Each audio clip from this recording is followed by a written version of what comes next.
কই মিয়া তুমি তো আর হাসিনারে বিয়া করো নাই এই বলতে উনি উনি আমার কাছে কবে যে আইসো না বলে যে ভাই আপনি কি প্রধানমন্ত্রীকে বুদ্ধি শুদ্ধি দেন না কই মিয়া আমি বুদ্ধি দেব আমারে কি কইছে জানো কই ওয়াজেদ আমার বাবা বলছিল তোমার নাকি অনেক বুদ্ধি তুমি জ্ঞানী মানুষ পিএইচডি করছো তুমি এক পিএইচডি করছো 60 বছর কাটাইছো আমি তো 2 বছরে 7টা পাইছি তো বড় ভাই প্রধানমন্ত্রীর কথা বলতে চাই আপনার সাথে কয় আপনি জানেন ও যে সিগারেট খায় আমি চাইলে তো চাকরি নট ও বলবে ও তো ভয়ানক ভয়ানক সিগারেট খায় চেইন স্মোকার হঠাৎ একদিন তখন আমাদের মাননীয় প্রধানমন্ত্রী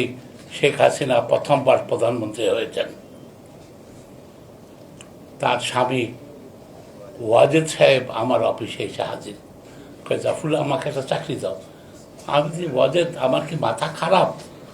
প্রধানমন্ত্রীকে চাকরি দেবো আমি এটা পাগলামি ছাড়েন ওনার রিটায়ারমেন্ট হয়ে গেছিল আমি বললাম যে সবারই এক্সটেনশন হচ্ছে আপনারও হবে আপনি যান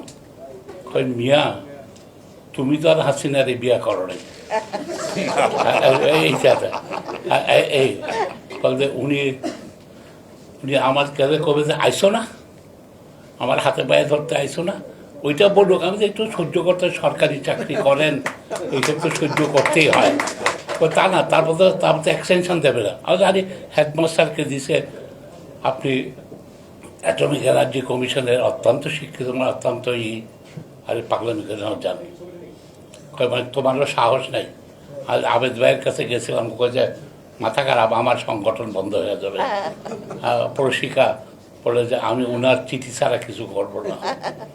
একবার তুমি যদি পারো এই আলাপ যখন করছি ঠিক এই সময় আমার যে মেয়েটা আমার টেলিফোন দেখে সে দৌড়ে আসে তো বড় ভাই প্রধানমন্ত্রীর কথা বলতে চাই আপনার সাথে আছে একটু আসি বললো যে ভাই কেমন আছেন ভালো আছি আপনি কেমন আসেন না আমি যদি আপনি ডাকলেই আসবো আপনি কেমন এইটি আমার সাথে একটু পূর্ব পরিচয় আছে বলতে ওয়াজেদ আপনার এখানে নাকি আমাদের আরে আপনি পাঠাইছেন আসবে না তারকে দুটো বাতা নাকি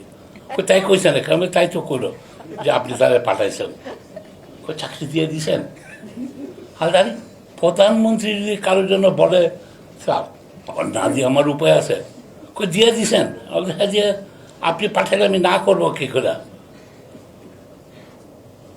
আপনি জানেন ও যে সিগারেট খায় আমি চাইলে তো চাকরি নট ও বলবে ও তো ভয়ানক ভয়ানক সিগারেট খায়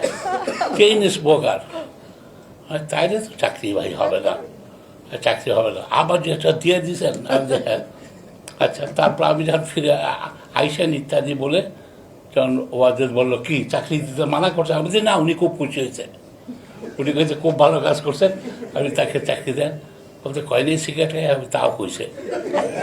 আমি সিগারেট খাই আমি সেটা তো ভাই ইয়ে হবে আমার দুটো আমার সময় দেন আমি সিগারেট ছেড়ে এসে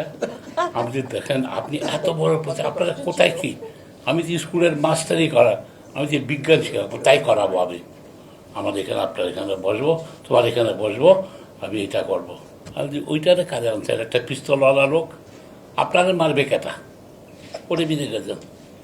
আচ্ছা সে রুম টুম তো নিয়ে আসে 1 মাস পরে উনি এই সাহায্যে জাফরুল্লাহ গত 1 সপ্তাহে একটা সিগারেট খায়নি আমার চাকরি দাও কাগজ দাও বেতন বেতন দিতে হবে না চাকরি দাও আচ্ছা যেহেতু আসে সব সাংবাদিকরা সে গল্পবাজ মানুষ তার সাংবাদিকরা রাত দিন আসে আইসা বলে যে ভাই আপনি কি প্রধানমন্ত্রীকে বুদ্ধি শুদ্ধি দেন না কই মিয়া আমি বুদ্ধি দেব আমারে কি কইছে জানো